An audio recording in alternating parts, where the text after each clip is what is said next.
So, hello, good evening, everyone. Good evening, Jessing. And I am your tutor for UGC NET Geography exam. तो हमने जो अपनी first class है, first class में जो है अपना टॉपिक कवर किया है रेजिग्नेशन के रिगार्डिंग जो हमने अपना टॉपिक कवर किया है। अब हमें जो अपना नेक्स्ट टॉपिक है यानी कि रेजिग्नेशन के जो हमारे लैंड फॉर्म रह गए वो हमें कंप्लीट करने हैं। तो 5 मिनट स्टूडेंट्स का वेट कर लेते हैं, उसके बाद जो अपनी क्लास शुरू करते हैं। ठीक है जय सिंह, आपको इस टॉपिक के रिगार्डिंग कोई प्रॉब्लम?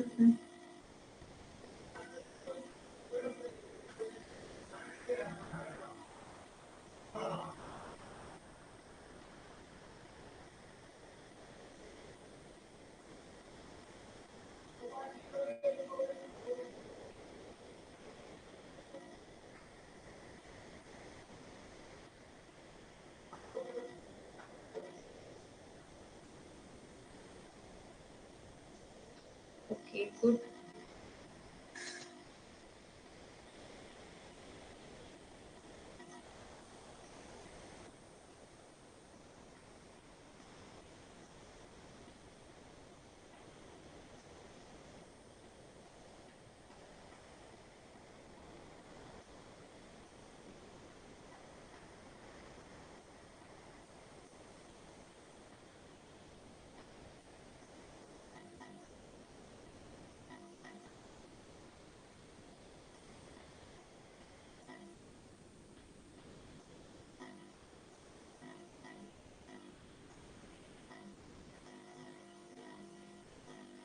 गुड, मैच करो।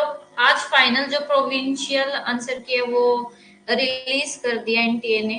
तो किस किस आपने पेपर दिया था, एग्जाम दिया था, तो कितने आपके जो पहली जो जैसे जो नेट की आई थी उसमें कितने ठीक करेक्ट हुए आपके? कितने क्वेश्चंस करेक्ट हुए हैं?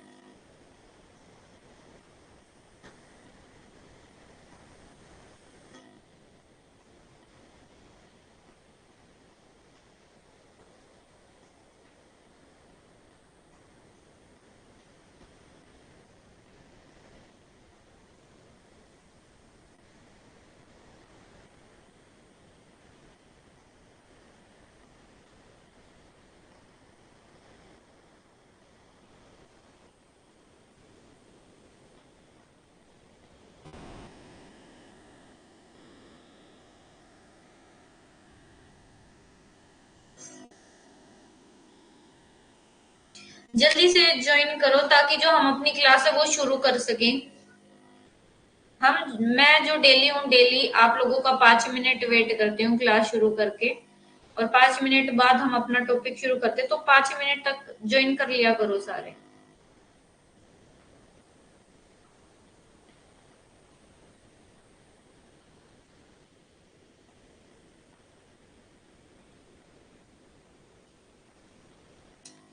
फोर्टी परसेंट ऐसे मत बताओ जैसे, बस मुझे ये बताओ जो ज्योग्राफी है, ज्योग्राफी में कितने करेक्ट हुए हैं आपके?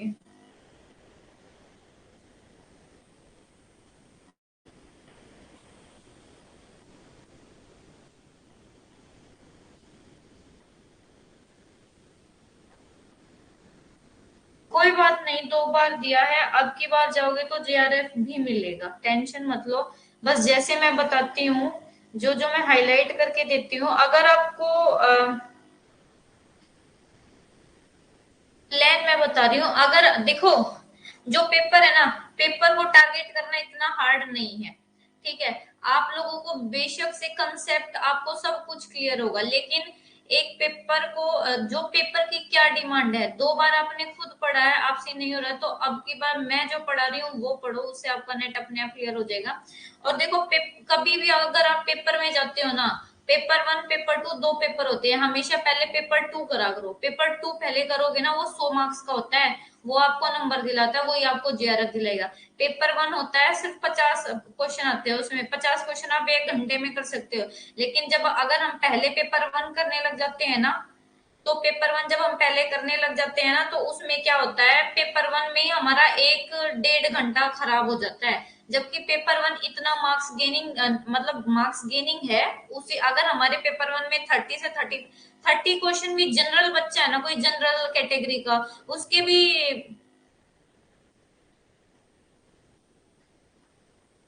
देखो जो जनरल स्टूडेंट है ना उसके लिए जो टारगेट रहता है ना,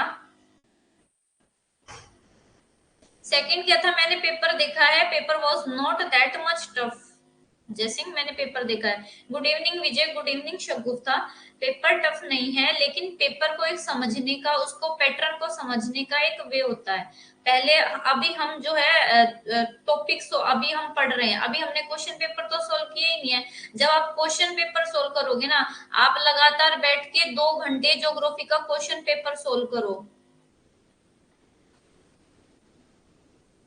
मॉर्निंग देखो, ये नॉर्म मैंने अभी जो एग्जाम देखा है, मैंने इवनिंग वाला देखा है शायद, जो सेकंड शिफ्ट में हुआ था, मैंने वो देखा है। और वो पेपर मुझे तो इजी लगा, हार्ड पेपर नहीं है। उसी के ही मैं आपको क्वेश्चन बता रही हूँ कि आपका अर्थक्वेक से टॉपिक आया, जो मैंने आपको बताया भी है कि अर्थक्वेक जो है, अर्थक्वेक अगर हमें अर्थक्वेक की लोकेशन निकालनी है तो हमारे पास कितना डाटा, कितना जो प्लेस है उसका डाटा होना चाहिए, एक क्वेश्चन ये है। तो अब की बार जो पेपर है ना वो फैक्चुअल है, फैक्चुअल पेपर आया है, कंसेप्चुअल पेपर नहीं है। आपकी बार क्या है, जैसे आपसे जो डाटा है वो ज्यादा पूछ रखा है आपसे। जैसे ये कंट्री होती है, कौन सी कंट्री ने टॉप किया है, ये वाला जो डाटा है ना आपकी बार वो ज्यादा पूछ रखा है। तो ये कुछ क्वेश्चन देखो, हर बार हर साल ये होता है कि 100 क्वेश्चन आते हैं, 100 में से जो 50 क्वेश्चन होते हैं वो प्रीवियस ईयर के जो क्वेश्चन, प्रीवियस ईयर जो पेपर होते हैं ना उसी में से होते हैं।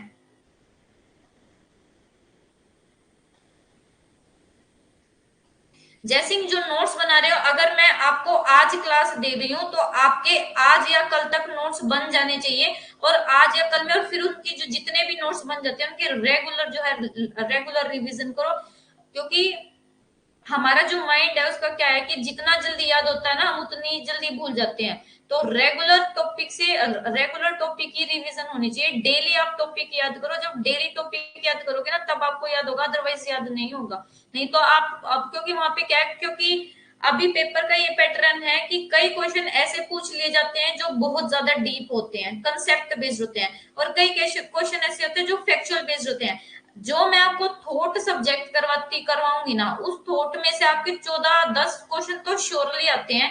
10 क्वेश्चन अगर आप ठीक करते हैं आपके 20 नंबर पक्के हैं। बस आपको वो जो डेली के जो नोट्स बनाने, जो आप पढ़ोगे नोट्स बना के और आपको रिवीजन करनी है, तो आपके जो मार्क्स है वे पक्के हैं। क्योंकि थॉट को कोई चेंज ही नहीं कर सकता, उसमें उतना ही मैटर रहेगा जितना है। आपको बस अपनी स्ट्रेटेजी जो है, स्ट्रेटेजी अच्छी करनी है। ठीक है, आपको याद करना है, डेली याद करना है। अगर मैं पीवाईक्यू नहीं करवा रही हूँ तो ये आपका सेल्फ मोटिव होना चाहिए कि मेरे को रात को बैठ के 2 घंटे या कम से कम 50 क्वेश्चन तो आपको ज्योग्राफी के सोल्व करने ही करने हैं।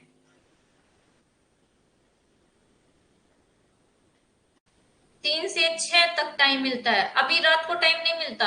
देखो टाइम किसी के पास भी नहीं होता है, टाइम आपको निकालना पड़ता है। देखो मैं सुबह बैठती हूँ आपके काम के लिए, सुबह मैं 9 बजे बैठ जाती हूँ, और अभी 9 बजे, 9 साढ़े 9 बजे के बाद ही आपका जो काम कंप्लीट हो जाएगा उसके बाद उठूंगी। तो क्या है, हमें टाइम निकालना पड़ेगा। आप ये करो कि अगर आप दिन में 3 घंटे भी देते हो ज्योग्राफी को तो सफिशियंट है, इससे ज्यादा देने की जरूरत नहीं है। जो आपका रेगुलर क्लास में था आप क्लास देख लो साथ के साथ, और उसके अलावा 2 घंटे दे दो अपने नोट्स के लिए और रिवीजन के लिए, इतना सफिशियंट है। दिन में 5 घंटे भी आप पढ़ रहे हो तो आपका पेपर क्लियर है। बस आपकी अगर कहीं पे कमी रहती है, तो अगर आप जैसे मान लो आपको कहीं जा रहे हो, रास्ते में आपके पास टाइम मिलता है 10-15 मिनट का, उस मिनट में आप क्या करो, उस मिनट में आप पीवाईक्यू सोल्व कर लो, अपने पीवाईक्यू लगा लो। आपको नहीं भी आता ना तो भी लगाओ, क्योंकि कुछ ना कुछ सीख रहे हो, आपको पता ही चलेगा कि अगर आपका कोई क्वेश्चन भी गलत हो रहा तो भी आपको पता चलेगा कि क्या है क्या नहीं। टाइम आपको थोड़ा सा मैनेज करना पड़ेगा, थोड़ा सुबह जल्दी उठ के लेना पड़ेगा, और उसके बाद फिर स्कूल से आके आपको थोड़ा सा 3 से 6 बजे तक तो आपको टाइम मिलता है। ये 3 घंटे भी अगर आप सफिशिएंट पढ़ते हो, फिर रात की क्लास भी सफिशिएंट लेते हो तो प्रॉपर ठीक है। और दिन में आप पढ़ाने जाते हो वहां पे भी आपको थोड़ा बहुत टाइम मिलेगा।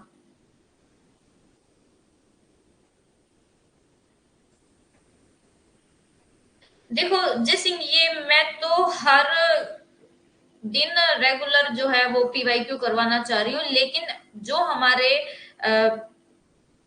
जो सर हैं, सर का ये कहना है कि पहले सिलेबस कंप्लीट कराओ। मेरी भी यही स्ट्रेटेजी है कि मैं बच्चों को जो है क्वेश्चन भी करवाऊं साथ के साथ, ताकि आपका जो है क्लियर होता जाए। तो अगर आप सारे मिलके सर को मैसेज करते हो और सर को ये रिक्वेस्ट करते हो कि सर हमें रिवीजन चाहिए साथ के साथ, हमने इसलिए ही पे किया है आपको, जब आप सर को बोलोगे ना तो ज्यादा इफेक्टिव रहेगा। मैं तो आपको रिवीजन ऑलरेडी हम करवाना चाहती हूँ, मेरा तो कोई मोटिव है नहीं कि मैं नहीं कराना चाहती, बट वो जो परमिशन है ना वो सर से लेनी पड़ती है, क्योंकि सर का ये कहना है कि मिड मई तक 15 मई तक सिलेबस कंप्लीट करा के उसके बाद 12-13 तक जो है आपकी रिवीजन चलेगी, लगातार आपके पीवाईक्यू सोल्व होंगे। तो इतने मैं ये कहती हूँ कि आप लोग क्या करो, आप अपने हिसाब से रात को 50 दिन के कम से कम 5 क्वेश्चन भी सोल्व करते हो ना ज्योग्राफी के, तो आपकी रिवीजन हो जाएगी। कम से कम 5-10 क्वेश्चन तो आप सोल्व कर सकते हो।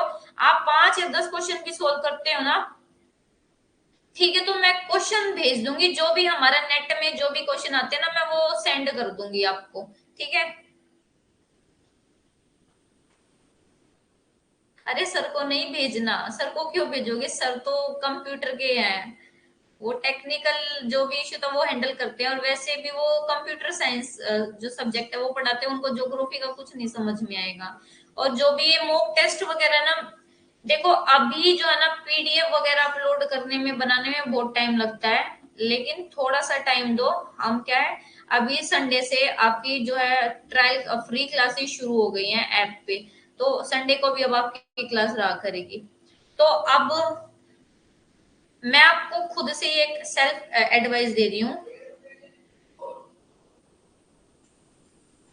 जो क्लास होते हैं। अच्छा एक बात देखो, अगर आपको क्वेश्चन ही सोल्व करने हैं ना, बस क्वेश्चन ही चाहिए, तो एक ऐप है, वो ऐप का मैं लिंक भेज दूंगी, वो ऐप डाउनलोड कर लो। उस ऐप में पता है क्या, उस ऐप में है कि आपके ना जियोमॉर्फोलॉजी के क्वेश्चन अलग हैं, और क्लाइमेटोलॉजी के अलग, इंग्लिश में भी है हिंदी में भी। जैसे आप सोल्व करना चाहो ऐप को खोल के कहीं पे भी जाओ वहां पे सोल्व कर सकते हो, ठीक है। और फिर अगर कोई क्वेश्चन नहीं सोल्व आता, नहीं समझ में आता, तो आप क्या है, आप मेरे को स्क्रीनशॉट सेंड करके पूछ लिया करो, ऐसे कर लो। क्योंकि आप कहीं पे भी जाओगे तो आप उस ऐप को खोल के, क्योंकि उसमें है ना बहुत अच्छे से दे रखा है पेपर 1 पेपर 2 ज्योग्राफी के लिए ही है वो ऐप, आई थिंक।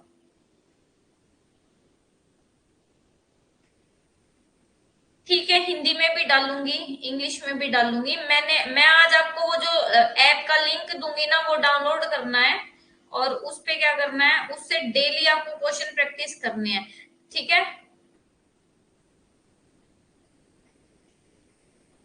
मैं क्वेश्चन हिंदी में भी डालूंगी और इंग्लिश में भी। आप लोगों को पता है क्या करना है, आप लोगों को साथ साथ वहां पे रिप्लाई देना है, क्वेश्चन के आंसर दोगे, और लास्ट में फिर मैं आपको आंसर सारों के आंसर सेंड करूंगी। आप सबको ये करना है, ठीक है, क्लियर है। तो पेपर को लेके ज्यादा पैनिक मत हो, पेपर बहुत इजी आता है, बहुत अच्छे से हो जाएगा, कोई टेंशन वाली बात नहीं है। बस दिन में 3 से 4 घंटे भी देते हो अपनी पढ़ाई को तो बहुत अच्छे से होएगा। जैसे उस ऐप में यूनिट वाइज है, जैसे जियोमॉर्फोलॉजी के हैं, फिर आज तक जो भी हमारा यूजीसी नेट में आया है ना वो सारा मैटर है उसमें। तो उसमें पीवाईक्यूज हैं, अगर आपको ईयर के अकॉर्डिंग चाहिए कि इस साल का पेपर, इस साल का पेपर, तो वो भी है उसमें, ठीक है। तो आप वहां से मैं वो ऐप भी भेज दूंगी, और डेली के लिए जो है आपके लिए क्वेश्चन भी सेंड कर दूंगी। Good evening robin, I think.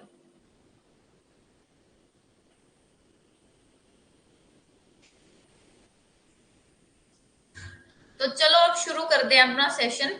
जो हमारा जो टॉपिक रह गया था आज, हमें ड्रेनेज जो पैटर्न है वो कंप्लीट करना है।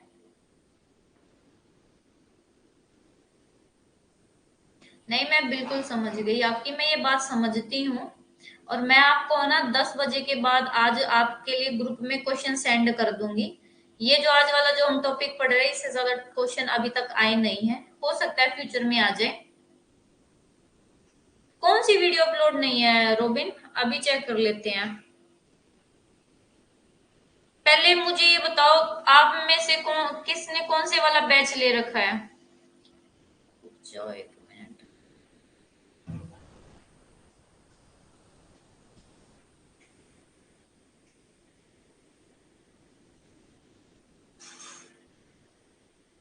अभी देखती हूँ।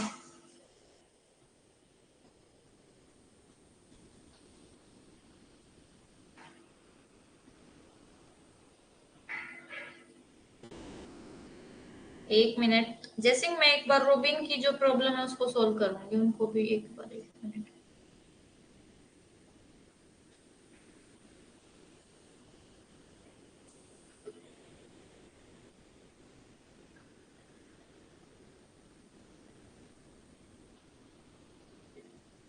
लाइव क्लासेस में देखो, लाइव क्लास में ये देखो, ये सारी आज का जो भी हमने जो टॉपिक लिया था 13 वेदरिंग और इरोजन वाला, ये देखो ये रहा। कौन सी वीडियो नहीं मिल रही आपको? लाइव क्लास में जाओगे 1 घंटे के बाद अपलोड हो जाती है। अभी जो हम क्लास लेंगे ये भी 1 घंटे के बाद जो है अपलोड अपलोड हो जाएगी। एक बार चेक करो, सबको मिल जाएगी।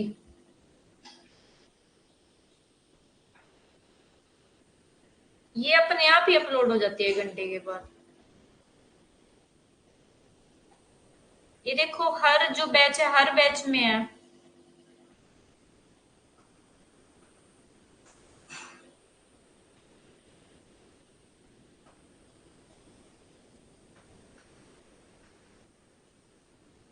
सभी बैचेस में है रोबिन। आप लाइव क्लास में जाओ, लाइव क्लास में जाके मिलेगी आपको क्लास। ये देखो अभी हमारी 5 बजे जो क्लास हुई थी, मैंने टाइमिंग भी डाल, ये भी डेट भी डाल रखी है और टाइमिंग भी होता है, आप वहां से चेक कर लिया करो। ठीक है।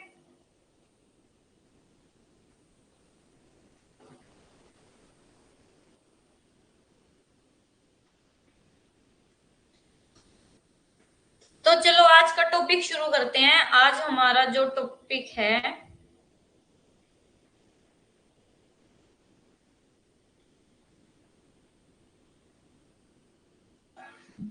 अरे चलो रुको, अभी पढ़ते ही हैं। अभी सबकी प्रॉब्लम सोल्व हुई है, अब पढ़ना ही शुरू कर रहे हैं। चलो तो देखो, दिन में हमने क्या किया था, दिन में हमने किया था कि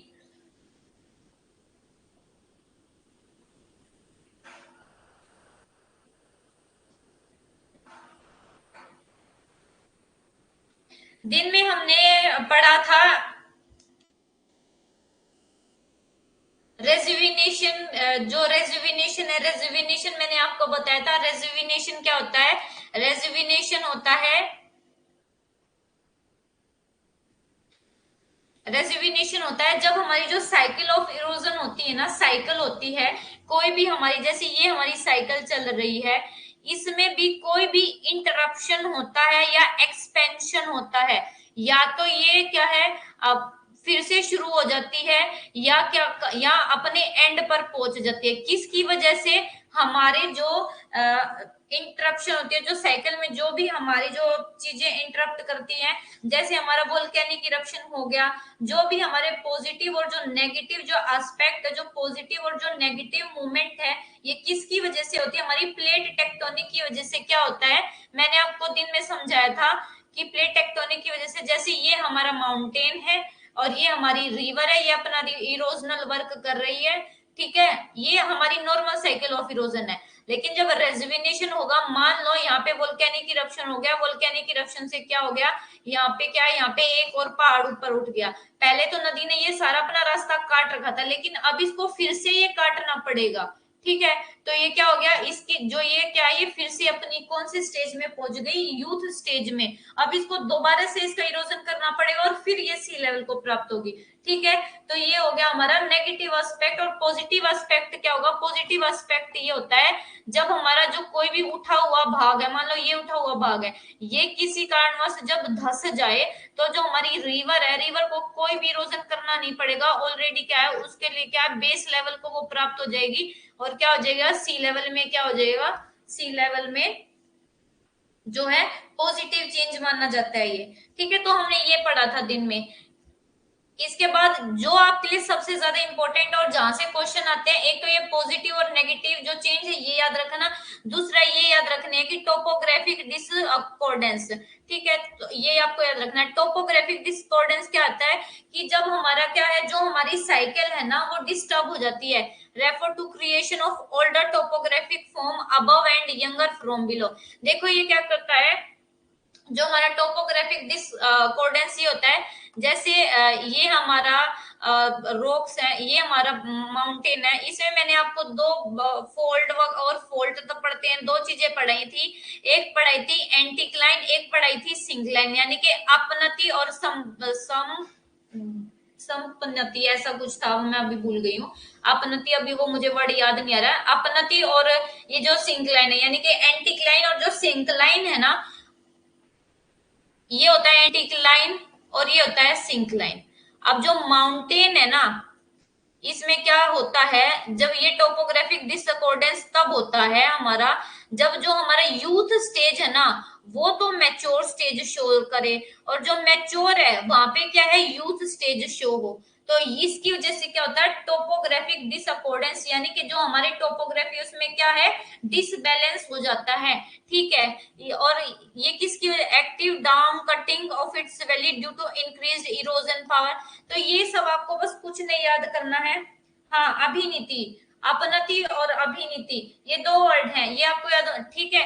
तो ये क्या है कि जब टोपोग्राफिकल डिसअकॉर्डेंस तब बनता है जब हमारा माउंटेन जो है, जो हमारी यूथ स्टेज है वो तो मैच्योर स्टेज शो करे, मैच्योर स्टेज का जो है रूप ले ले, और जो हमारा मैच्योर है वहां पे यूथ स्टेज शो हो। तो ये होता है हमारा टोपोग्राफिक डिसअकॉर्डेंस। इसमें आपको बिल्कुल कुछ याद नहीं रखना है, बस आपको इसका नाम याद रखना है। आपको इसका कोई नोट्स बनाने की जरूरत नहीं है, बस इसको नाम याद रखना है, और टोपोग्राफिक डिसअकॉर्डेंस क्या होता है ये याद रखना है, ठीक है। और एक हमारे इसको क्या बोलते हैं, valley in valley topography, two storied valley, ठीक है, और हमारा टू साइकिल वैली, ये भी बोलते हैं, ठीक है। और कभी कभी इसमें क्या, वैली इन वैली, ये वैली इन वैली क्या है, जैसे हमें पता है कि हमारा जो रिवर है, रिवर क्या है, वी शेप वैली बनाती है, जब इस वैली के अंदर वैली बन जाती है तो क्या उसको क्या बोलते हैं, valley in valley topography, two storied topography, ठीक है।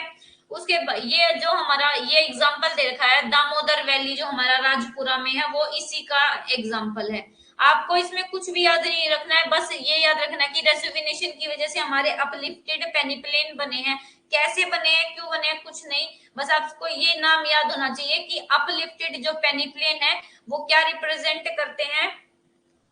Uplifted peneplain are represented by the remnants of accordant summit level which rise above the general ground surface of the present day plantation surface। Peneplain क्या होते हैं, peneplain होते हैं हमारे last में जो रिवर के लास्ट में जो हमारा उबड़ खाबड़ प्लेन बच जाता है उसी को पेनीप्लेन बोलते हैं। और इस पेनीप्लेन में जो हमारी छोटी छोटी रेजिडुअल हिल होती है उसको क्या बोला जाता है, मोनोटोनो।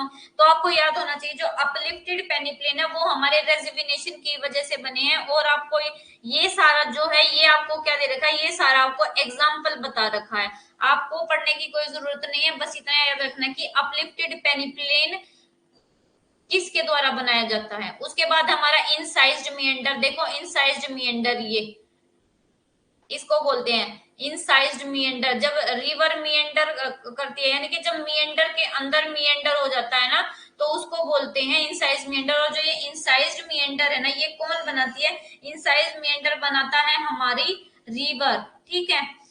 उसके बाद हमारा एक निक पॉइंट आपको याद रखना है। निक पॉइंट क्या रिप्रेजेंट करता है, nick point represent break, simply represent break in slope in longitudinal profile of river. किसकी वजह से हुआ है, वो रेजुविनेशन की। और इसलिए जो निक पॉइंट है इसको हम क्या बोलते हैं, हेड ऑफ रेजुविनेशन, ठीक है। देखो निक पॉइंट क्या होता है, ये रहा निक पॉइंट, एक ऐसा पॉइंट जहां से जो रिवर है ना वर्टिकल इरोजन करना शुरू कर देती है, इसको बोलते हैं निक पॉइंट। मान पहले क्या था, और ये वाटरफॉल भी बनता है, आप सबको पता है वाटरफॉल कैसे बनता है, ठीक है। वाटरफॉल कैसे बनता है, जब hard rock soft rock, hard rock soft rock का क्या है कॉम्बिनेशन होता है वर्टिकली और हॉरिजॉन्टली, तो क्या बनते हैं हमारे वाटरफॉल। तो ये निक पॉइंट होता है। निक पॉइंट क्या होता है, जहां से हमारी रिवर जो है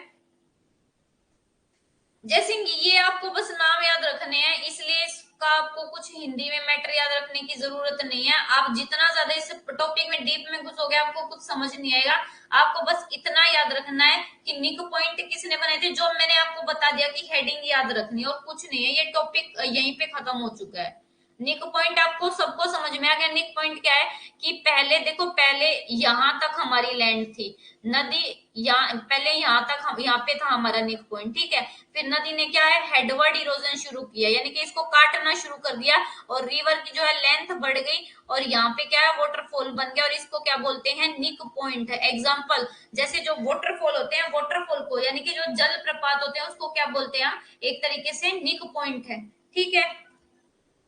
और ये पेयर्ड टेरेस, पेयर्ड टेरेस याद रखना। पेयर्ड टेरेस मैंने आपको दिन में ही बताया था, एक होता है स्ट्रक्चर बेंचेस और एक होता है पेयर टेरेस। जो पेयर टेरेस है वो किसकी वजह से बने हैं, हमारे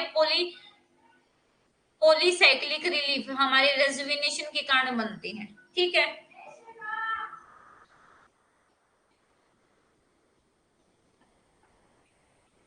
अच्छा, अब हमारा जो है नेक्स्ट टॉपिक है ड्रेनेज सिस्टम। आज हमें ये पढ़ना है।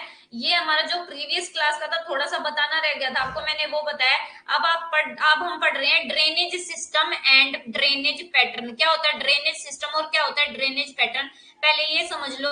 ये हमारा पूरा एरिया है, ठीक है। इस पूरे एरिया में जो भी हमारी स्ट्रीम है उसका ओरिजिन होता है और डेवलपमेंट होता है, इसको बोलते हैं, इस पूरे एरिया को हम क्या बोलेंगे, इस पूरे एरिया को बोलेंगे हम ड्रेनेज सिस्टम, ठीक है। पैटर्न क्या होता है, पैटर्न ये होता है कि जो भी हमारी ये स्ट्रीम है, ये किस ऑर्डर में, किस किस मतलब कि कैसे इनका अरेंजमेंट है, अरेंजमेंट कैसे है इनका, तो इसको क्या बोलते हैं, इसको बोलते हैं हम ड्रेनेज पैटर्न। ये किस शेप में है, कैसी शेप में बह रही हैं, ये रेक्टेंगल, जो एरिया रेक्टेंगल शेप में है, तो ये सारा जो ड्रेनेज पैटर्न है वो हम पढ़ेंगे। लेकिन ड्रेनेज पैटर्न से पढ़ने से पहले हम क्या पढ़ेंगे, ड्रेनेज सिस्टम। ड्रेनेज सिस्टम वो होता है जहाँ पे हमारी जो रिवर है उनका ओरिजिन और डेवलपमेंट होता है, यानी कि वो वहां से क्या है, उनका ओरिजिन होता है और उनका पूरी तरीके से विकास होता है। उस पूरे एरिया को ड्रेनेज सिस्टम बोला जाता है, ठीक है। जो ड्रेनेज सिस्टम के माध्यम से धाराओं की जो ड्रेनेज सिस्टम है, ड्रेनेज सिस्टम में क्या होता है, जो हमारी स्ट्रीम है, स्ट्रीम की उत्पत्ति और विकास होती है, ठीक है। तो ये देख लो कि जो ड्रेनेज है उसका क्या होता है, origin and development of stream through time, ठीक है। और जो मैंने आपको बता दिया कि जो ड्रेनेज पैटर्न है वो क्या है, ड्रेनेज पैटर्न है जो स्पाशियल अरेंजमेंट है, हमारे जो स्पाशियल अरेंजमेंट है वो शो करता है हमारा कौन, ड्रेनेज पैटर्न।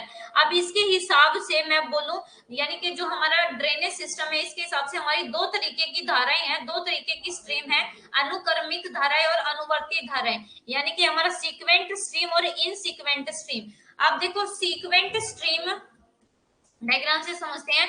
ये हमारा ड्रेनेज पैटर्न मैंने आपको बता दिया। ड्रेनेज, डिस्कॉर्डेंट ड्रेनेज और कॉन्कॉर्डेंट ड्रेनेज, ये है हमारा सीक्वेंट स्ट्रीम। और यहाँ पे मैं लिख रही हूँ आई, यानी कि इन सीक्वेंट स्ट्रीम। जो सीक्वेंट स्ट्रीम है इनका नाम हिंदी में याद नहीं करना है, क्योंकि हिंदी में जो ये वाले नाम है ना, ये वाले नाम, ये चारों बहुत ज्यादा कंफ्यूजिंग है और आप पेपर में समझ ही नहीं पाओगे, इसलिए इंग्लिश में याद रखने हैं। तो ड्रेनेज पैटर्न को दो में डिवाइड किया गया, इन सीक्वेंट यानी कि डिस्कॉर्डेंट ड्रेनेज और हमारा कॉन्कॉर्डेंट ड्रेनेज। जो हमारा ये है सीक्वेंट ड्रेनेज पैटर्न, इसमें क्या होता है, जो रिवर है ना, रिवर स्लोप को, जैसे यहाँ का ये स्ट्रक्चर ऐसा है तो इसी के अकॉर्डिंग बहती है, तो ये क्या है, स्लोप को फॉलो करती है ड्रेनेज सिस्टम। और इसके चार टाइप है, consequent stream, subsequent stream, resequent stream और ऑब्सिक्वेंट स्ट्रीम। और जो ये कॉन्सिक्वेंट स्ट्रीम है इसको लिख लो मेन स्ट्रीम, ये क्या है, फिर इसकी ट्रिब्यूटरी है, ठीक है। और ये जो है ट्रिब्यूटरी में क्या है, इसके जो मेन स्ट्रीम है, मेन स्ट्रीम के ऑपोजिट बहती है, ठीक है। और ये जो मेन स्ट्रीम की डायरेक्शन में मिलती है। अब मैं आप ये चारों समझाती हूँ। सबसे पहले आपको कॉन्सिक्वेंट स्ट्रीम क्या है, देखो कोई भी एरिया है, ये एरिया है, इस एरिया में सबसे पहले जो रिवर है, मान लो ये एरिया है, इस रिवर में जब सबसे पहले जो मेन रिवर है ना उस मेन रिवर को बोलते हैं कॉन्सिक्वेंट स्ट्रीम। ठीक है, अब इस कॉन्सिक्वेंट स्ट्रीम में ये जो, एक मिनट, ये हमारी है मेन रिवर। ठीक है, अब इस मेन, ये होगी हमारी मेन रिवर, इसको बोला जाता है कॉन्सिक्वेंट स्ट्रीम।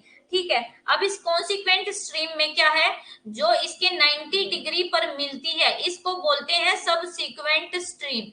ये होगी कॉन्सिक्वेंट यानी कि मेन रिवर। मान लो ये गंगा नदी है, ठीक है, और ये गंगा नदी की क्या है, ट्रिब्यूटरी है, जो इसमें क्या है, मिल रही है 90 डिग्री पर। तो जो मेन रिवर है, मेन रिवर को बोलते हैं कॉन्सिक्वेंट, और जो उसकी ट्रिब्यूटरी उसको बोलते हैं सब सीक्वेंट। अब हमारी रह गई रीसीक्वेंट और ऑफ सीक्वेंट। रीसीक्वेंट वो रिवर है जो हमारी मेन रिवर की अपोजिट डायरेक्शन में बहती है।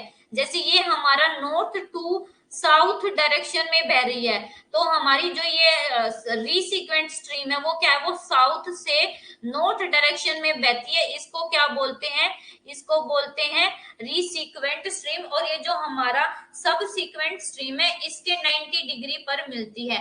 अब एक रह गई obsequent. Obsequent stream वो है जो हमारी जो मेन रिवर है यानी कि कॉन्सिक्वेंट स्ट्रीम है उसकी डायरेक्शन यानी कि उसके पैरेलल बहती है, इसको बोलते हैं ऑब्सिक्वेंट स्ट्रीम। ठीक है, तो ये जो चारों स्ट्रीम आपको याद रखनी है, आपसे पेपर में पूछा जाएगा। ठीक है, उसके बाद आ गया हमारा डिस्कोर्डेंट ड्रेनेज पैटर्न। डिस्कोर्डेंट या इनसीक्वेंट ड्रेनेज पैटर्न वो होता है जिसमें जो नदियां है ना, वहां का जो भी हमारा प्लेस है वहां का जो स्ट्रक्चरल जो पैटर्न है उसको फॉलो नहीं करती है। मान लो ये कोई प्लेस है और यहाँ से कोई नदी बह रही थी, ठीक है, लेकिन मान लो यहाँ पे क्या हुआ, प्लेट टेक्टोनिक की वजह से यहाँ पे कोई माउंटेन का ओरिजिन हो गया। अब ये नदी इस स्ट्रक्चरल पाथ को फॉलो करते हुए अपना रास्ता यहाँ से नहीं करती है बल्कि यहीं से बहती है और क्या करती है, इस पर्वत को काट देगी। ठीक है, तो ये क्या, ये स्लोप को फॉलो नहीं करती है, ये जो है ये स्लोप को फॉलो करती है। कौन सी वाला समझाना है, कॉन्कोर्डेंट, एक मिनट,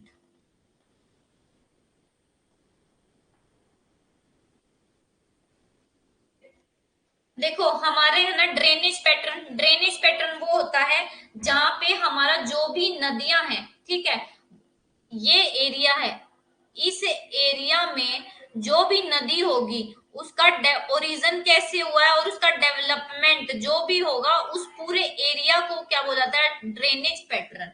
ठीक है, अब जो ये जो ड्रेनेज पैटर्न है ना, इसके दो टाइप हैं। इसको हम कॉन्कोर्डेंट को सीक्वेंट स्ट्रीम भी बोलते हैं, और जो हमारा डिस्कोर्डेंट है इसको हम बोलते हैं इनसीक्वेंट स्ट्रीम।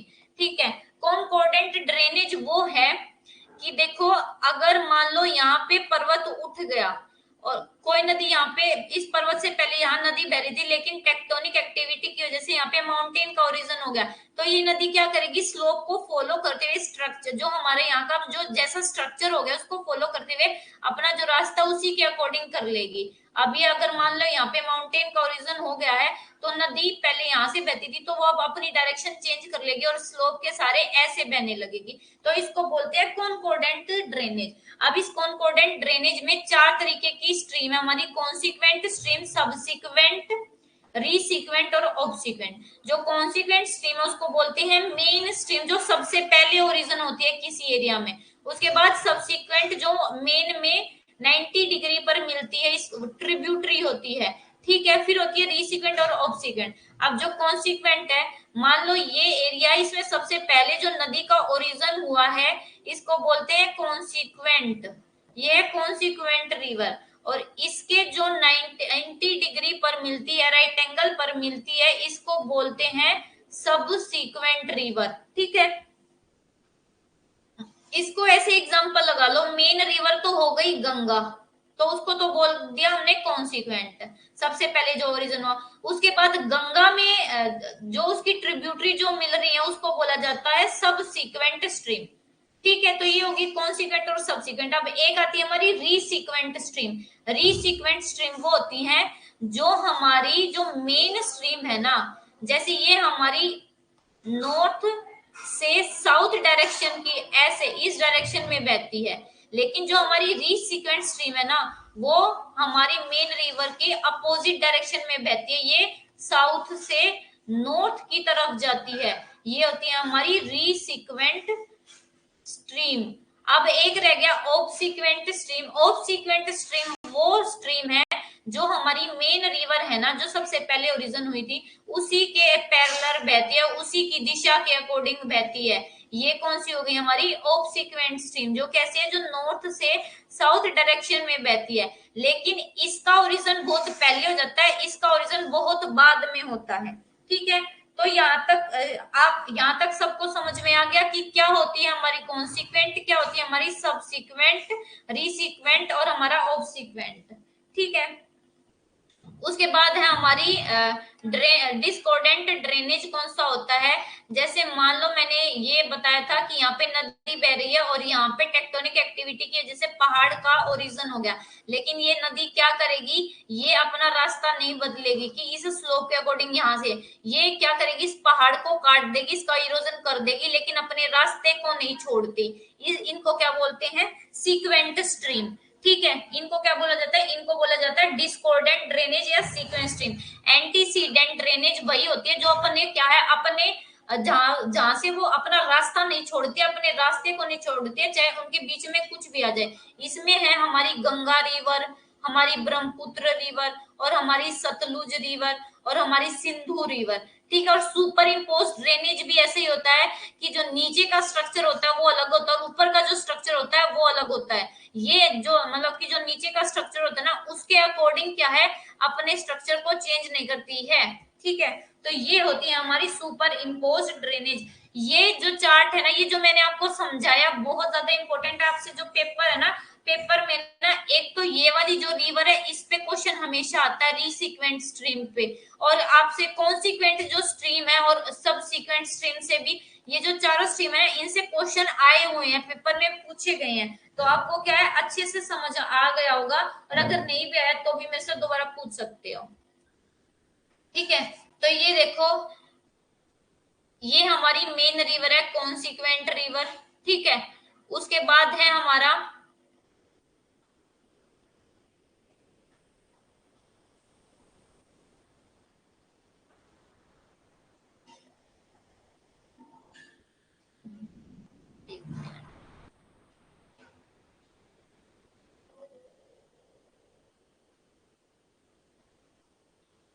देखो शायद मैंने ना एक चीज आपको उल्टी बता दी है, इसमें और इसमें,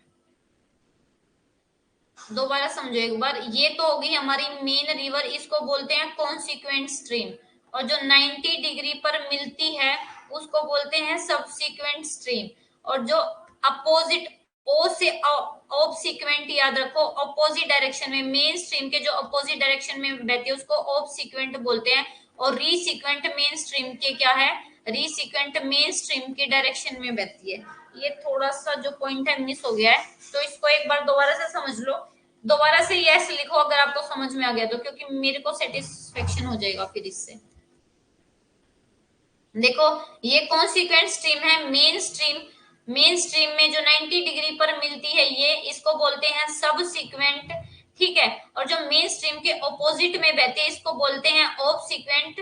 और मेन स्ट्रीम की डायरेक्शन में चलती है जो, वो होती है रीसिक्वेंट।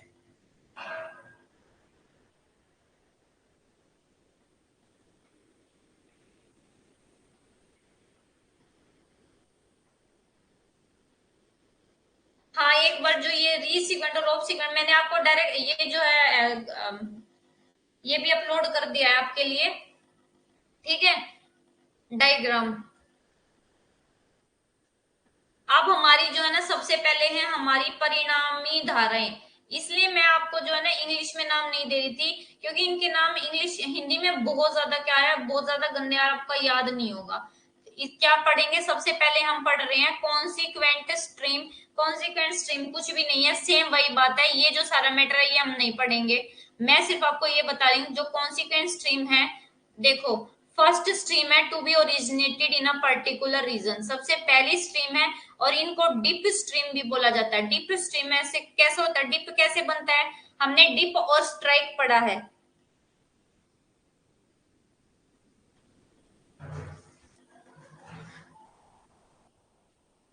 चलो आपको समझ में आना चाहिए, ठीक है। तो ये देखो कॉन्सिक्वेंट स्ट्रीम के बारे में बता देती हूँ कि जो कॉन्सिक्वेंट स्ट्रीम है उसको डिप स्ट्रीम भी कहा जाता है। अब मैंने आपको बताया था डिप, ये जो वर्टिकल जो स्टेट होता है इसको बोलते हैं डिप, और हॉरिजॉन्टल जो होता है उसको बोलते हैं स्ट्राइक, ठीक है।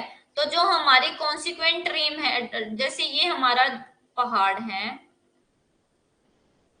ऐसे बीच में बहती हैं, ये होगी हमारी कॉन्सिक्वेंट स्ट्रीम। कॉन्सिक्वेंट स्ट्रीम का आप सबको पता है, कॉन्सिक्वेंट जो स्ट्रीम है ना उनके भी दो टाइप है, ठीक है। ये देखो, एक तो है लॉन्गिट्यूडनल और एक है लेटरल, ठीक है। तो जैसे लॉन्गिट्यूडनल मैंने आपको बता दी, ये हमारे पहाड़ हैं, पहाड़ों के जो एक्सिस पर जो जो इनके बीच में एक्सिस पर यानी कि बीचों बीच से जो गुजरते हैं उसको बोलते हैं longitudinal, which follow the axis of depressional of syncline, syncline का जो एक्सिस को फॉलो करते हैं। अगर मैं लेटरल का बात करूं तो लेटरल का मतलब होता है पार्श्विक, यानी कि जो किनारों से इसमें हमारे लॉन्गिट्यूडनल में मिलते हैं, तो ये वाली और राइट एंगल पर मिलती हैं हमारे लॉन्गिट्यूडनल के, ठीक है। तो आपको बस इतना ही याद रखना, जो कॉन्सिक्वेंट है ना, कॉन्सिक्वेंट के दो टाइप है, लॉन्गिट्यूडनल और लेटरल। उसके बाद होती है हमारी सबसीक्वेंट स्ट्रीम। सबसीक्वेंट स्ट्रीम मैंने बता दिया, सबसीक्वेंट स्ट्रीम क्या होती है, ठीक है। सब सीक्वेंट का जो ओरिजिन है वो मेन मास्टर जो रिवर है उसके बाद होता है, ठीक है, उसके बाद होता है। और कैसे है, ये हमारा मेन स्ट्रीम है और इसमें जो 90 डिग्री पर मिलती है वो हमारी कौन सी है, सबसीक्वेंट स्ट्रीम। और यहाँ पे एग्जांपल दे रखा कि जो असन नदी है यमुना नदी की एक सहायक नदी है और सोंग नदी गंगा नदी की एक सहायक नदी है, ठीक है। तो जो हमारी एक तो है मेन रिवर, जैसे हमारा है गंगा, गंगा में मिलती है यमुना, और गंगा की जो और ट्रिब्यूटरी है राम गंगा, गोमती, घाघरा, गंडक, कोसी। तो ये सारी जो रिवर है ना ये हमारी जो 90 डिग्री पर मेन रिवर से मिलते हैं, इनको क्या बोलते हैं, इनको सब सिक्वेंट रिवर कहा जाता है, ठीक है। उसके बाद है हमारा ये सब सीक्वेंट बता दिया, ये जो मास्टर कॉन्सिक्वेंट स्ट्रीम है उसके बाद ओरिजिन होती है और राइट एंगल पर मिलती है कॉन्सिक्वेंट के, और ये आपके एग्जाम्पल हैं, ठीक है। एग्जाम्पल तो आप खुद भी लगा सकते हो अगर आपने ट्रिब्यूटरी और ट्रिब्यूटरी और यानी कि जो मेन स्ट्रीम है उसके बारे में पढ़ा और मेन स्ट्रीम में जो रिवर मिलती है यानी कि जो ट्रिब्यूटरी है, तो इस हिसाब से लगा सकते हो कि कॉन्सिक्वेंट स्ट्रीम कौन सी और सब सीक्वेंट स्ट्रीम कौन सी है। अब हमारी है ऑफ सीक्वेंट रिवर, तो ऑफ सीक्वेंट स्ट्रीम कौन सी है, तो ऑफ सीक्वेंट स्ट्रीम वो है जो हमारे जो मेन स्ट्रीम है उसकी जो ऑपोजिट डायरेक्शन में, ओ से याद रखना, ओ से ऑपोजिट, ऑपोजिट डायरेक्शन में जो फ्लो करती है उसको क्या बोलते हैं, उसको ऑफ सीक्वेंट ड्रीम बोल ऑफ सीक्वेंट स्ट्रीम बोलते हैं, ठीक है।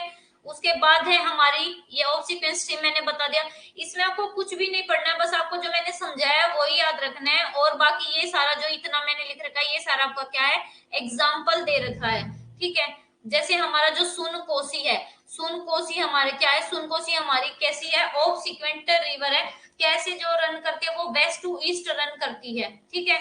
उसके बाद है हमारा रीसीक्वेंट रिवर, रीसीक्वेंट री का मतलब होता है जिसका दोबारा से क्या है ओरिजिन हुआ है, रीसीक्वेंट रिवर, ठीक है। तो ये हमारी चार तरीके की रिवर है, कॉन्सिक्वेंट, सबसीक्वेंट, ऑफ सीक्वेंट और रीसीक्वेंट, ठीक है। बस आपको इतना याद रखना। उसके बाद है हमारी antecedent drainage system. Antecedent drainage system वे है पूर्ववर्ती धाराएं वे हैं जो भूमि की सतह के उत्थान से पहले उत्पन्न हुई हैं, यानी कि ये हमारी लैंड सरफेस है, इस पे कोई भी भूमि का उत्थान है उससे पहले ही हमारी यहाँ पे नदी बह रही है, उसके बाद यहाँ पे उत्थान हुआ है कुछ। नदी क्या है, लैंडस्केप के बनने से पहले ही यहाँ पे है। दूसरे शब्दों में पूर्ववर्ती धाराएं किसी ऊंची भूमि या पहाड़ के ऊपर उठने की तारीख बताती हैं।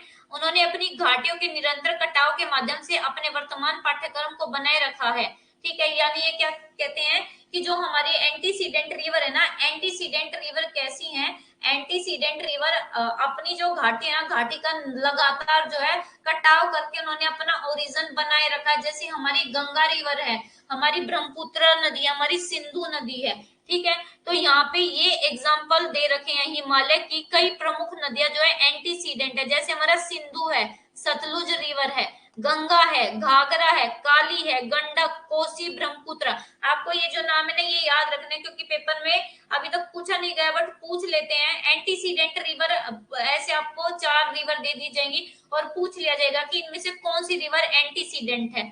ठीक है। उसके बाद कुछ नदियां हैं जो केवल है ना, जो हमारी 2 श्रेणियां हैं, यानी कि जो हमारी छोटी यानी कि जो ग्रेट और जो मिडल है उसके अकॉर्डिंग ही जो है हमारी क्या है, उसके अकॉर्डिंग ही सिर्फ वो है हमारी एंटीसीडेंट ड्रेनेज सिस्टम है। हिमालय के लेसर और आउटर के, लेसर और आउटर हिमालय के जो एंटीसीडेंट है वो है हमारी झेलम, यमुना, रावी, रामगंगा। और जो केवल सिर्फ बाहरी हिमालय और शिवालिक श्रृंखला के है उनमें है हमारी राप्ती और गोला। ठीक है।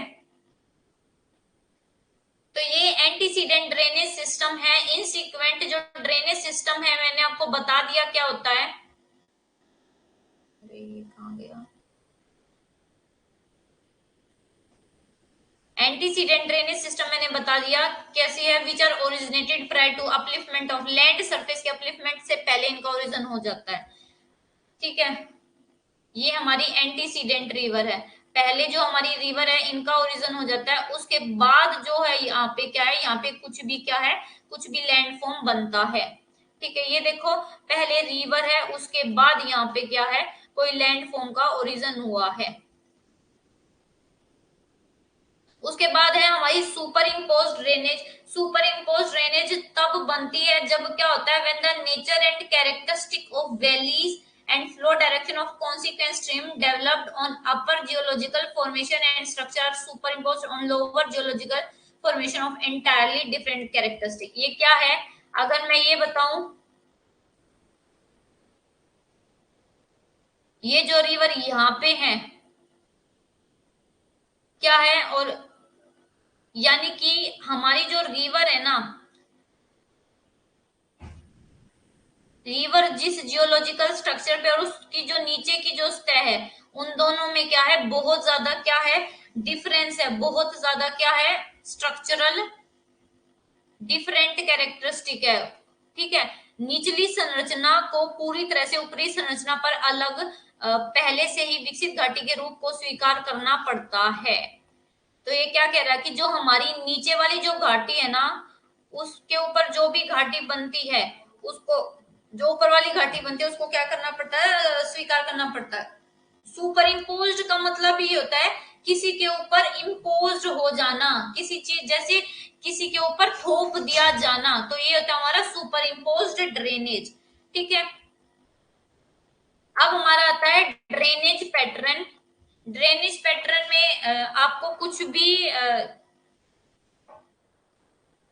भी ज्यादा ये सब पढ़ने की जरूरत नहीं है।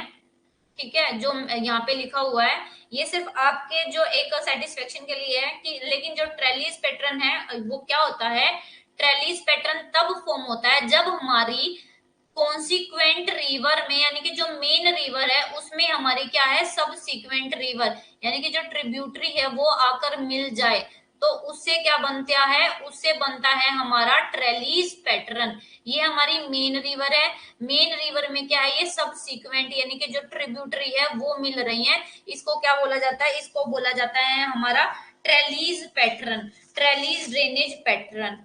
ठीक है।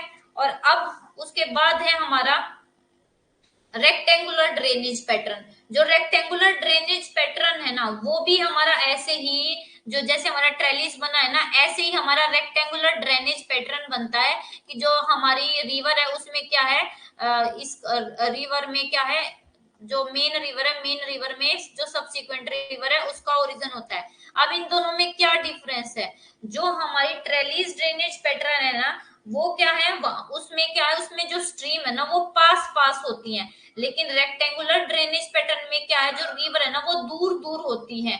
ठीक है। दूर दूर क्या है, दूर दूर मिलती हैं। ये हार्ड रॉक पर बनती है और ये क्या है, ये सॉफ्ट रॉक पर बनती है। ठीक है। और ये क्या, ये राइट एंगल पर मिलती हैं। ठीक है। तो ये है हमारा ट्रेलिस ड्रेनेज पैटर्न। उसके बाद है हमारा dendritic drainage pattern. Dendritic drainage pattern क्या है, जब हमारी ट्री की शेप की तरह होती है, ठीक है। जैसे ये हमारा रिवर है, एक रिवर में दूसरी रिवर मिल गई, एक रिवर में दूसरी रिवर मिली, ठीक है। फिर इनसे एक रिवर मिली बन गई, फिर इसमें भी कोई रिवर बन गई, ठीक है। ये भी दो रिवर से मिलकर बनी है, ठीक है। ये भी दो रिवर से मिलकर बनी है। तो इस वाले पैटर्न को क्या बोला जाता है, इस वाले पैटर्न को बोला जाता है डेंड्रेटिक पैटर्न, यानी कि ट्री शेप्ड। इसका जो दूसरा नाम है ट्री शेप्ड ड्रेनेज पैटर्न, ठीक है। और इस तरह का जो पैटर्न है हमारा, जो हिमालयन रिवर है, हिमालयन जो रिवर है वो उसका जो पैटर्न है वो कैसा है हमारा, डेंड्रेटिक ड्रेनेज पैटर्न है। उसके बाद radial drainage pattern. Radial drainage pattern क्या होता है, रेडियल ड्रेनेज पैटर्न होता है यानी कि रेडियल ड्रेनेज पैटर्न को हम सेंट्रीफ्यूगल, दो फोर्स आपने हमेशा पढ़ेंगे, एक होता है सेंट्रीफ्यूगल फोर्स, एक होता है सेंट्रीपिटल। सेंट्रीफ्यूगल होता है कि एक पॉइंट से जब बाहर की तरफ जाते हैं, बाहर की तरफ, ठीक है। तो क्या है, एरियल जो हमारा एरियल जो ड्रेनेज पैटर्न है वो कैसा है कि एक जो एरिया या कोई पहाड़ी है वहां से हमारी क्या है, नदियां निकलती हैं सारी, इनका जो ओरिजिन पॉइंट है वो एक है, ठीक है। ये होता है हमारा रेडियल ड्रेनेज पैटर्न, ठीक है।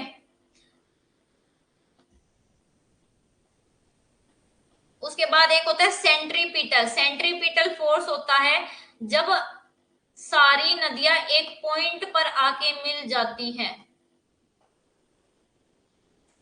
देखो सारी जो है एक पॉइंट पर आके मिल रहे, इसको क्या बोला जाता है, इसको बोला जाता है सेंट्रीपिटल ड्रेनेज पैटर्न। इनके आपको नाम याद होने चाहिए और ये पता होना चाहिए कि कौन सी की शेप कैसी है, क्योंकि शेप दी जाती है पेपर में। पेपर में आपकी एक बार डेंड्रेटिक पैटर्न वाली शेप दे रखी है और पूछ रखा है कि ये कौन सा ड्रेनेज पैटर्न है, ठीक है। उसके बाद है annular drainage pattern. Annular drainage जो पैटर्न है वो हमारा क्या है, पहाड़ों में बनता है, जो नदी पहाड़ों से बह के आती है।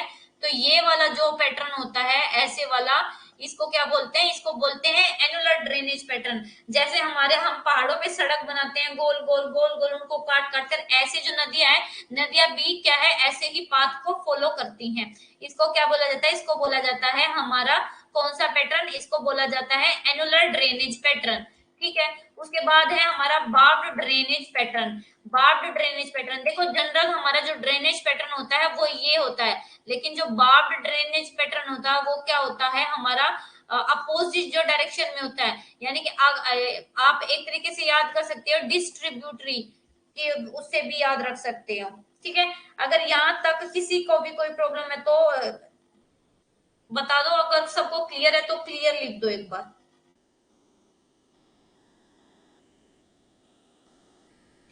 ठीक है, जो ये बार्ब्ड ड्रेनेज पैटर्न है ना, इस तरीके का ड्रेनेज पैटर्न बहुत रेयर मिलता है। जैसे मैंने आपको बताया था, अभी ही बताया था बार्ब्ड ड्रेनेज पैटर्न का, जो हमारी एक तो होती है मेन स्ट्रीम में मिल गई है ट्रिब्यूटरी, इस जो मेन स्ट्रीम के ऑपोजिट डायरेक्शन में जो बहती है इसको क्या बोलते हैं, इसको बोलते हैं ऑब्सिक्वेंट, यानी कि ऑपोजिट स्ट्रीम, ठीक है।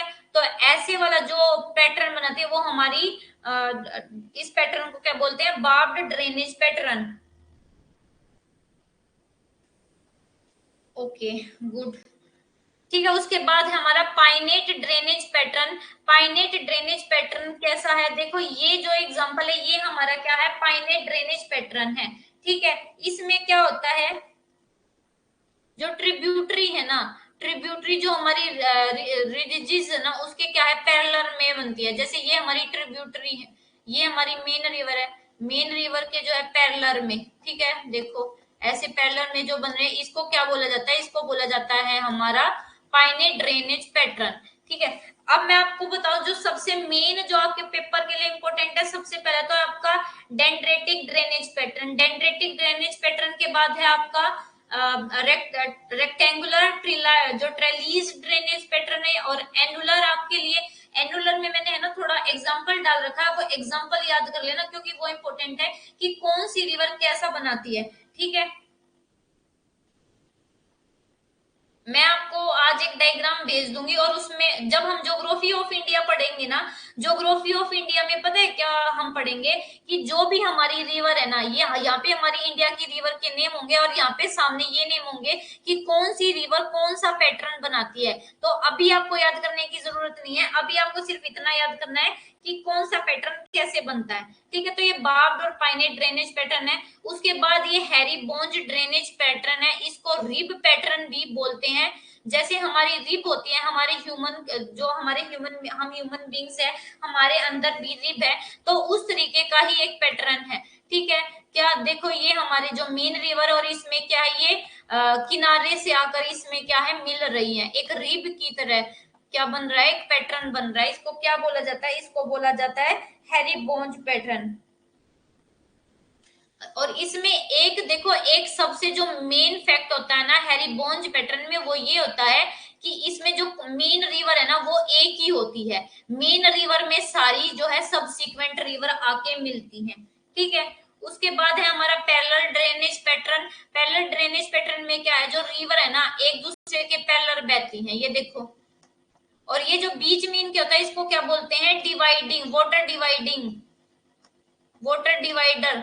ठीक है, तो ये क्या है, एक दूसरे के ऐसे पैरेलल जब बहती हैं, तो इसको क्या बोला जाता है, इसको बोला जाता है पैरेलल ड्रेनेज पैटर्न। जैसे ये हमारा इंडिया है, इंडिया का अगर मैं देखूं पैरेलल, ये इंडिया का जो हमारा ईस्टर्न और जो वेस्टर्न कोस्ट ऑफ सी का एग्जांपल है। सबसे पहले हमारी महानदी, महानदी के बाद है हमारी गोदावरी, गोदावरी के बाद हमारी कृष्णा, कृष्णा के बाद हमारी कावेरी, कावेरी, और यहाँ पे भी हमारी क्या है, ब्राह्मणी है, वैतरणी है, सुवर्ण रेखा है, ये नदी। तो ये जो है ना ये एक दूसरे के पैरेलल है।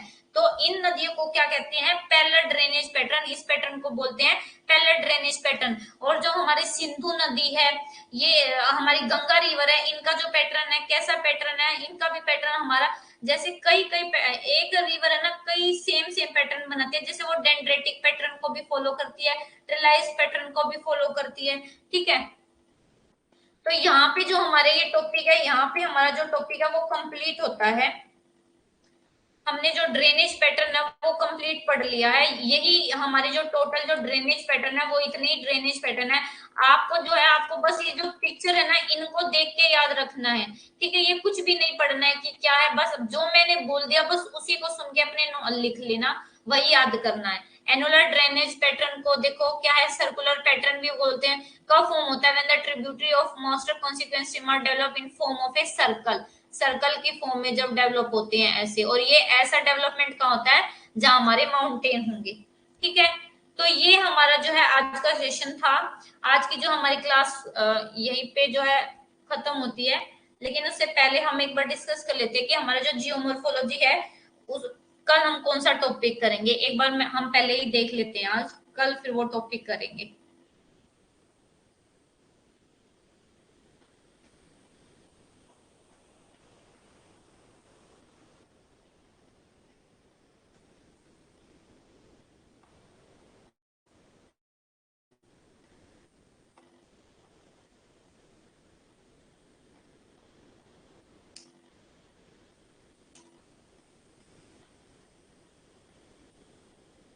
ये देखो, ये हमारा जो है आज हमने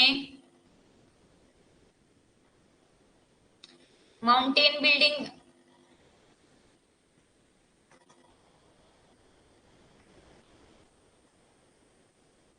माउंटेन बिल्डिंग थ्योरी होगी, वेदरिंग हो गया, रेजिविनेशन वाला हो गया, और हमारा ड्रेनेज पैटर्न हो गया। कल हम जो सबसे पहले पढ़ेंगे, अब जो हम शुरू करेंगे मॉर्फोमेट्री ऑफ ड्रेनेज बेसिन में कुछ नहीं है, ये छोटा सा टॉपिक है, 2 5 10 मिनट का है। कल हम फ्लूवियल जियोमोर्फोलॉजी, कल सुबह फ्लूवियल जो जियोमोर्फोलॉजी कंप्लीट कर देंगे। और आप बताओ, हाँ एक बार रीडिंग कर लेना फ्लूवियल जियोमॉर्फोलॉजी को, बहुत इजी टॉपिक है, कुछ भी नहीं है उसमें। उसमें अब आपको ना एक पीडीएफ दिया जाएगा, उसमें क्या दिया जाएगा, आपके जितने भी इरोजनल लैंड फॉर्म है, ये हमारा सारा जो है ना अब इरोजनल और जो है डिपोजिशनल लैंड फॉर्म है।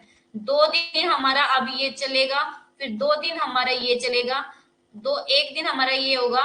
इसमें हमें कुछ खास नहीं पढ़ना है, इसमें बस हमें थोड़ा बहुत देखना है, क्योंकि ये हमारे पेपर के लिए इम्पोर्टेंट नहीं है।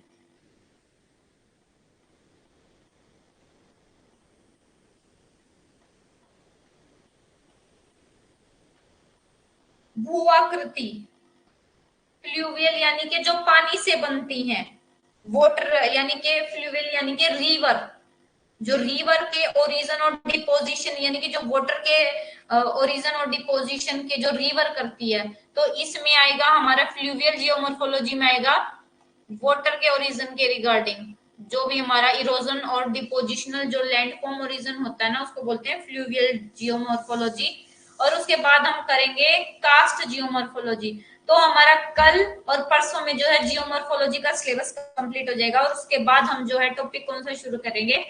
तो अब आप ही बताओ, आप पहले थॉट पढ़ना चाहते हो या क्लाइमेटोलॉजी?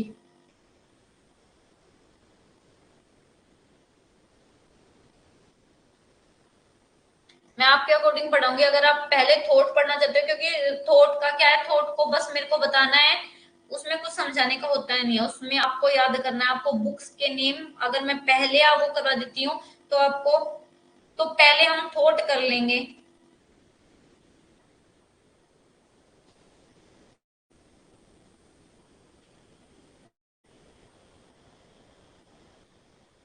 अरे भाई, कोई थॉट बोल रहा है, कोई क्लाइमेटोलॉजी। देखो, एक तो मैं ये चाहती हूँ कि जैसे हमारा फिजिकल वाला टॉपिक चल रहा है तो हम फिजिकली कंप्लीट करें, जिसकी ज्यादा वोट आएंगी वही जो चीज है मानी जाएगी। तो चलो मैं पोल डालती हूँ, उस पे जो है बताना।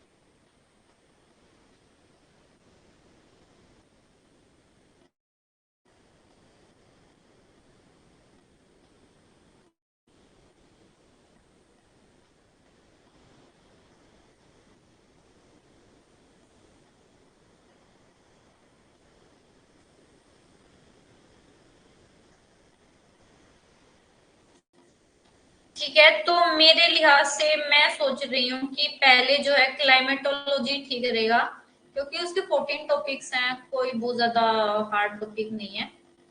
ठीक है। हाँ, तो चलो, अब आज का जो टॉपिक है सबको अच्छे से क्लियर हो गया है।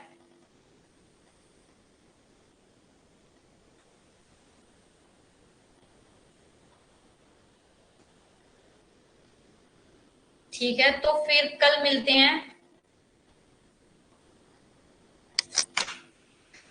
कल हम फ्लूवियल जियोमॉर्फ, सबसे जो इंटरेस्टिंग टॉपिक है जियोमॉर्फोलॉजी के, अब हम वो पढ़ेंगे, फ्लूवियल जियोमॉर्फोलॉजी और कास्ट टोपोग्राफी। ठीक है। Thank you.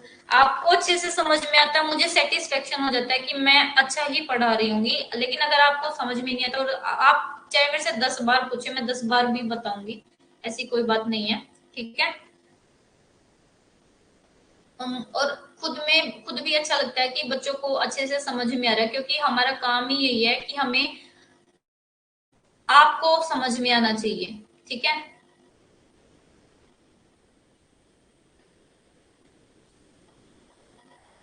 तो चलो अब कल मिलते हैं। ठीक है। तो सभी को good night, bye bye, take care, सब अपना ध्यान रखें, अच्छे से पढ़ो, अच्छे से खाओ। कल मिलते हैं, और कोई टेंशन नहीं लेना, पेपर हो जाएगा। ठीक है।